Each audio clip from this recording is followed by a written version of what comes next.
Small enterprises have the potential to transform South Africa's economy and boost employment. But to do so, the country's talented entrepreneurs and youth will require exponentially more mentorship than they are now receiving. This is according to Mitchan Adams, who is the founder and the CEO of local venture builder Aions Creative Technology. He joins us now to discuss this matter further. Mitchan, thank you so much for your time and a very good morning to you. Listen, it's always the case when it comes to young people, especially within the entrepreneurship space or even small businesses, right? We know that the first 5 years of any form of business are absolutely pivotal, and about 80 or so % of these small businesses actually fail within the first 2 years. Never mind conversations about mentorship. I think many people will be thinking, where do I even get a mentor from? I mean, who's going to mentor me? What time are they going to mentor me, and mentor me in exactly what? Just talk to us a little bit about how would actually mentorship can actually be impactful in helping scale up businesses within the South African context. Yes, you're 100% right, Faith, and good morning to your viewers. Look, most people think all I need is funding. That's all I need, just give me the money. But the money can be spent irregularly. Everybody can do the things that they think are right, but it eventually ends up in failure. So mentorship and mentors are quite difficult to find if you're just going to shoot from the hip and try and find people. There could be leaders in your community. Yeah, like you said, time is an issue. There are professionals that do this. You can find them online. You can do Google searches, but look for venture builders like myself. Look for incubators. Look for accelerators. They have a wide variety of different people. You're probably looking for somebody that you can relate to, somebody that's on your level, has a similar background, that can actually lead you and encourage you in the right direction.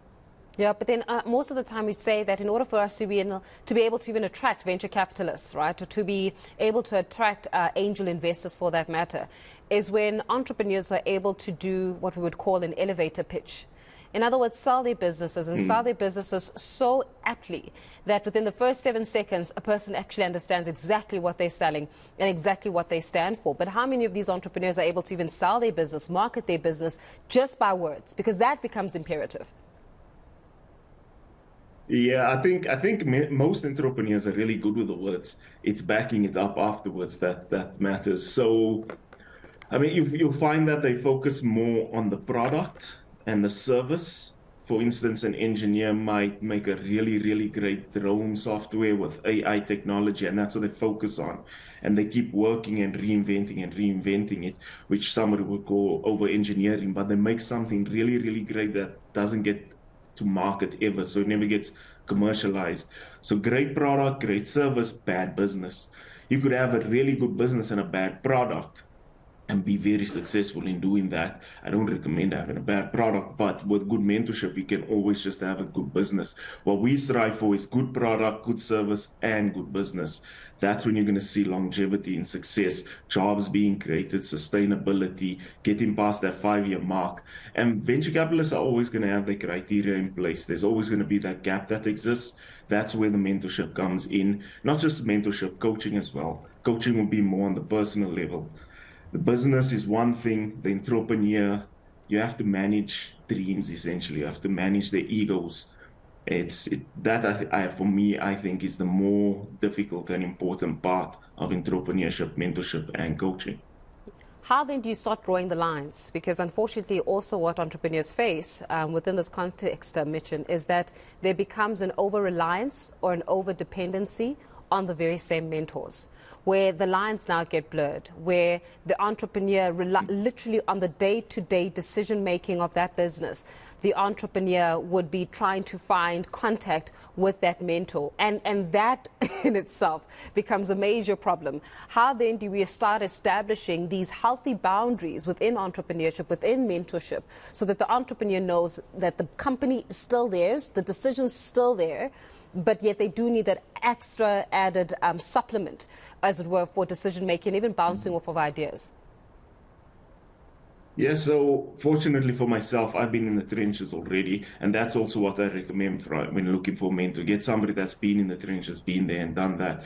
So from a founder perspective, I realize you have to do everything. You have to be the accountant, the lawyer, the salesperson, the marketer, as well as the person that does the actual product and service.